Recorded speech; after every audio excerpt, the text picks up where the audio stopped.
actually my garage here in Howey in the Hills, Florida. This is my wife's Z3 convertible.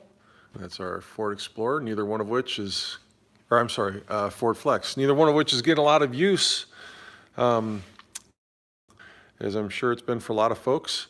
But what I want to talk to you about today is properly maintaining your battery while your vehicle is in storage. You can see I have our OPTIMA digital 400 charger and maintainer hooked up to the battery in my wife's car, and it's kind of buried here in the BMWs. If I can move some of this stuff out of the way, you can see you have to lift up this panel, and it's underneath that panel.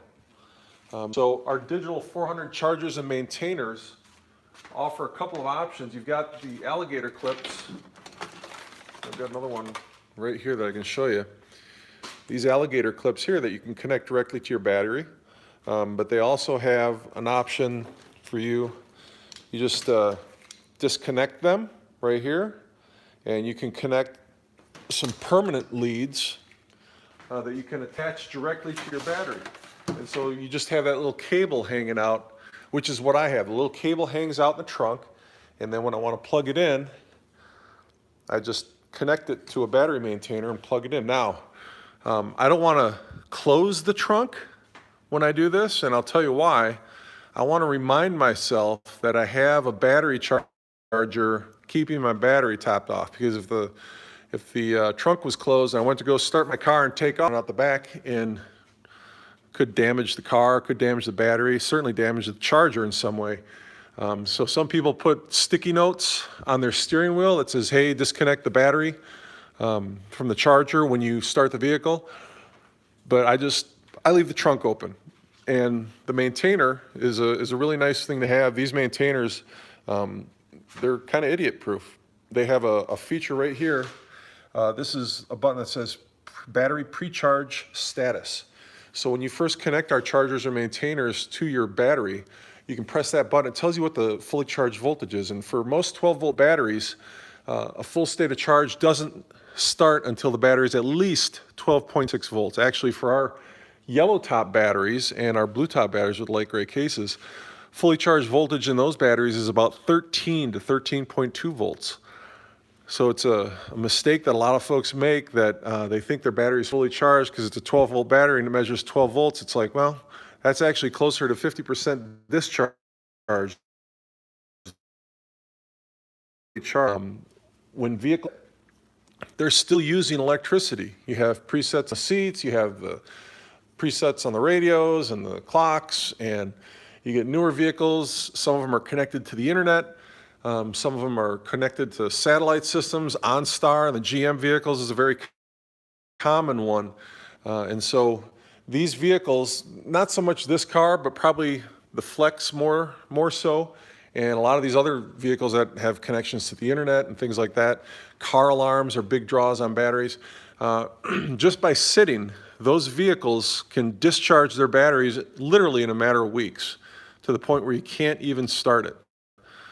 So it's really important, if you're not driving much lately.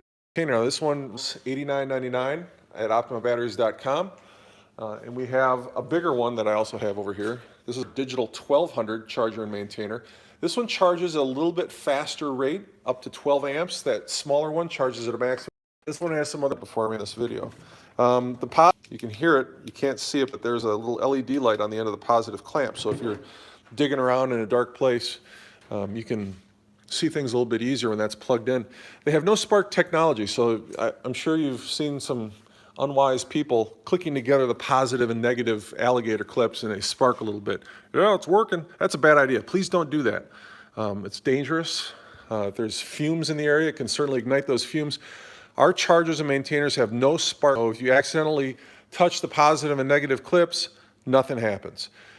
We also have a function that if you accidentally connect the ground to the positive or the positive to the ground, it won't deliver current to the battery, and which would obviously create a dangerous situation. So, and the charger will tell you check connections and things like that. And you can see it's maintaining a large battery right now. It's not 100% because this is an older battery. So actually the battery of this car, not an Optima battery, I'll be replacing it with our new H6 yellow top battery when this one goes bad, but there's just no reason to replace the battery until a load test indicates that the battery should be replaced. And we do get that question sometimes. So folks wonder, well, how do I know if my battery needs to be replaced? Did you know that your favorite auto parts retailer, Advance, AutoZone, O'Reilly, Pep Boys, etc., they will load test your car battery for free, and all you got to do is bring it in. And you don't even necessarily need to take it out of the car physically. They can come out to the car and load test it for you. And they do that in the hopes that maybe they'll get to sell a battery to you if the load test doesn't work out. But make sure the battery has at least been attempted to be fully charged before you bring it in for a load test, because if you try to bring in a discharged battery and load test it, it's probably not going to show a good test, and they're going to say you're going to need to leave it here for several hours while we try to charge it. So at least overnight, if it's a 50 amp hour battery and you have a charger like this, 4 amp hours, even if it's at 100% and the battery is completely discharged, you're going to need probably 12, 14, 15 hours or longer. And it's probably going to be, I would say conservatively 1.5 to 2 times what you think you need to recharge it. So a day or two on a completely discharged battery with a slow charger like that one is probably a good idea. These are a lot faster, but try to fully charge a battery before you load test it. But even when you're driving your vehicle regularly, it's a good habit to get into to just top the battery off about once a month or so with a battery charger maintainer. You don't have to do it like, I can't drive the car today, honey, I'm charging the battery. But when you come home from work someday, just plug it in that night and you can unplug it the next morning. And if the battery's a little low, and I'll tell you, that Ford Flex battery is a little low every single time I plug it in. And the reason is it just uses a lot of electricity. And that back lift gate is electric, and that's going up and down all the time when the engine's off. And if we're making short trips and we have the air conditioning on and things like that are going on, the batteries may not be able to get recharged by the vehicle's charging systems if you're not driving them at an optimal speed for an optimal amount of time. And the alternators in cars are really designed to maintain batteries, not recover deeply discharged batteries. So if you have to use some of these guys, jumper cables, and I have jumper cables, they're good to have in emergency situations, you should try to get your battery to a battery charger as soon as you can. I equate jumper cables to a 1-gallon can of gas. If you're stuck on the side of the road in a bad spot, a 1-gallon can of gas is a great thing to have to get you out of that tight spot. But where are you going next? You're probably going to the gas station, and you should do the same thing with your battery.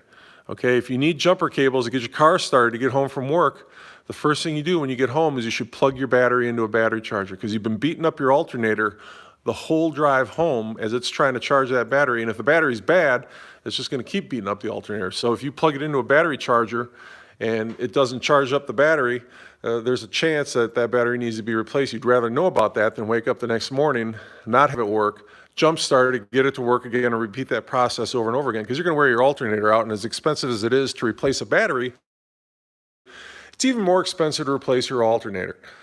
So the takeaway from that is, if you need to jump start your vehicle, fully charge your battery with a battery charger as soon as possible. And for those who missed what that fully charged voltage is, it's about at least 12.6 volts.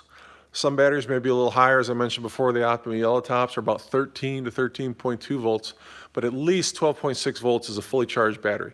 And especially during these times of stay-at-home orders and quarantines and lockdowns that we're dealing with, and maybe this video will be on YouTube 30 years later and people will be like, what?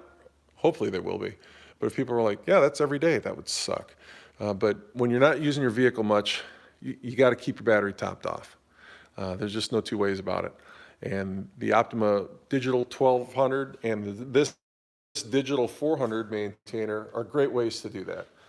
They pay for themselves many times over in the batteries that they save. One of the great features about these chargers and maintainers that you won't see in a lot of other ones is they can recover deeply discharged batteries that other chargers and maintainers cannot recover, because a lot of chargers and maintainers won't deliver current if a battery has been discharged below 10.5 volts.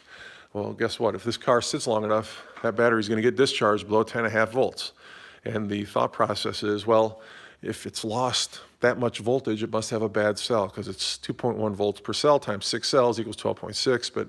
But these AGM batteries and a lot of modern car batteries can easily get discharged below 10.5 volts. So 1.25 volts is the minimum voltage required for our chargers and maintainers to work.